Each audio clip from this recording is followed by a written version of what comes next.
হেই everyone, তো আজকে দেখো একটা রিসেপশনে যাচ্ছি। তো এই লুকটা ক্রিয়েট করেছি নিজেই, হেয়ারটা যদিও একজন করে দিয়েছে। আর পরে নিয়েছি কিন্তু কলাঙ্কিতার শাড়ি। তো দেখো, তো পাচ্ছি না। কলাঙ্কিতার এই শাড়িটা নিয়েছিলাম পুজোর সময় পরা হয়নি। এটা একটা টিস্যু বেনারসি, খুবই সুন্দর, মানে এত পছন্দের, জানি না তোমরা কতটা বুঝতে পারছো।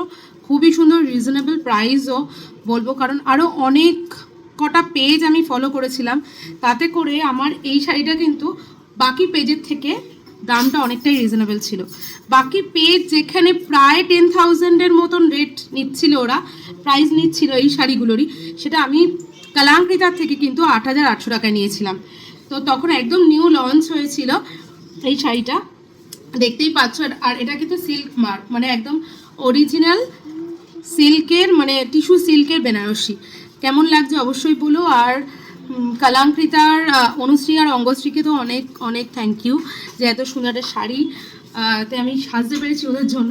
আর তোমরা জানোই, আমার ভিডিও দেখে এতদিনে বুঝে গেছো যে আমি কিন্তু এখন কলাঙ্কিতার ছাড়া শাড়ি কিনতেই পারি না, খুব ভালো লাগে। আর ওভারঅল লুকটা আমার কেমন লাগছে সেটাও কিন্তু অবশ্যই কমেন্ট করে জানিও।